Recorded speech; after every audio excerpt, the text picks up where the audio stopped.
ইমাম বুখারীকে জিজ্ঞেস করেন, ইমাম বুখারী, আপনার আগে হাদিসের কিতাব লেখা হয় নাই? সে হয়েছে। আপনার পরে হয় নাই? সে হয়েছে। তো আপনারটা কোরআনের পরে এত দামি হইল কেন? ইমাম বুখারী বলবে একটা কারণে। কিসের কারণে? আমি এই হাদিসের জন্য নিজের জীবন যৌবন উৎসর্গ করে 6 লক্ষ হাদিস মুখস্থ করেছে। কয় লক্ষ?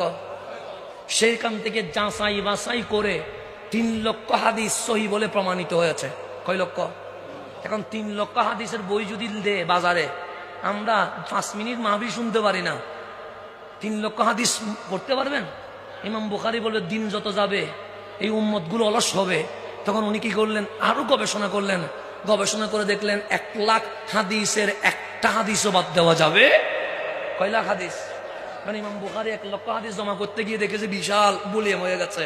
উনি বললেন নবীর উম্মত এই 1 লাখ হাদিস কখনো পড়বে না। রিয়াজতে চলে গেছেন, বিশাল সাধনায় চলে গেছেন। সাধনায় গিয়ে বুখারা নামক জায়গায় এই বইটা সংকলন করলেন। সংকলন করে বই বের করে দেয় নাই, মক্কা শরীফ আসলেন, খানায়ে কাবার তাওয়াফ করে দ্বিতীয়বার সংস্কার করে আল্লাহরে বললেন, মালিক তোমার নবীর কিতাব আমি আবু আব্দুল্লাহ মুহাম্মদ ইবনে ইসমাইল আল বুখারী সংকলন করেছি। খানায়ে কাবাকে বলতেছেন, কাবা তোমার কাছে আসছি চূড়ান্ত করার জন্য, কিন্তু আমি ফাইনাল করি নাই। কেন?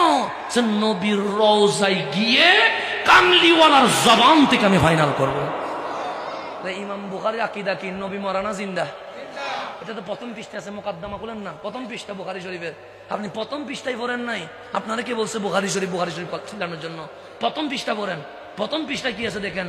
ইমাম বুখারী বলে, আমি আসলাম মদিনায়। কোথায় আসলাম? ওযু গোসল করে 2 রাকাত নামাজ পড়ছি। কয় রাকাত?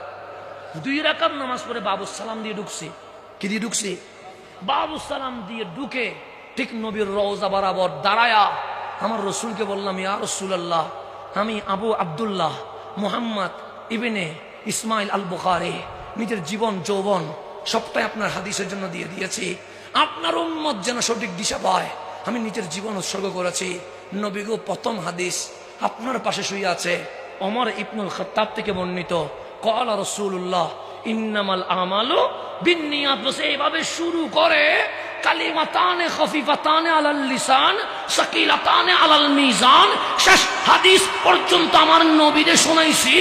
আমার নবীর রওজা মোবারক থেকে যেই যেই হাদিস আমাকে রাখতে বলেছে আমি সেটা সেটা রেখে দিয়েছি।